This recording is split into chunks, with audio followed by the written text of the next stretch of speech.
আজ সারাদিন কি করেছি, কোথায় কোথায় ঘুরতে গেছি, সেই সব নিয়ে আজকের ব্লগটা শুরু করছি। হ্যালো এভরিওয়ান, কেমন আছো সবাই? আশা করছি সবাই ভালো আছো। বাড়িতে বসে বসে ভালো লাগছিল না, তো সকাল সকাল আমরা রেডি হয়ে বেরিয়ে পড়েছি ঘোরার উদ্দেশ্যে। আমরা তিনজনে চলে গেছিলাম পাটশিমলে চায়ের দোকানে। চা খেতে খেতে আমরা বেশ কিছুক্ষণ গল্প করেছি তিনজনে মিলে। তোমরা কম বেশি সবাই জানো এখানে চা সম্বন্ধে আমার আর নতুন করে কিছু বলার নেই। চাটা খেয়ে আমরা সোজা চলে গেলাম মুড়িঘাটার ব্রিজের দিকে। ব্রিজে গিয়ে শুধুমাত্র আমার কাণ্ডটা একটু দেখো, সবাই ব্রিজের ওপর দিয়ে ঘুরে, আমি ব্রিজের নিচ দিয়ে ঘুরে বেড়াচ্ছি।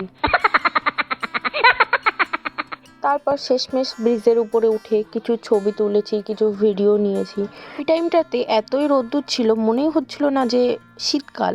তো আমাদের এত গরম লাগছিল, তো আমার ফ্রেন্ড আমাদের জন্য আইসক্রিম নিয়ে এসেছিল। মুড়িঘাটা ব্রিজের একটু আগে আরেকটা রাস্তা ছিল, আমার ঠিক জায়গার নাম জানা নেই।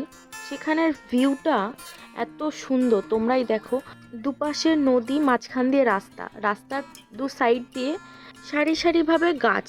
গাছগুলোর কি নাম আমি ঠিক জানি না। আমরা এত দূর এসেছি, আমরা যদি গারাপুতার মন্দিরেই না যাই তাহলে আর কি করলাম। তো যাওয়ার পথে সোজা আমরা গারাপুতার মন্দিরে চলে গেলাম, গিয়ে ঠাকুরকে একটা প্রণাম করে নিলাম। তারপর সব ঠাকুরকে প্রণাম করে সূর্যাস্ত দেখে তারপর আমরা বাড়ি চলে এলাম।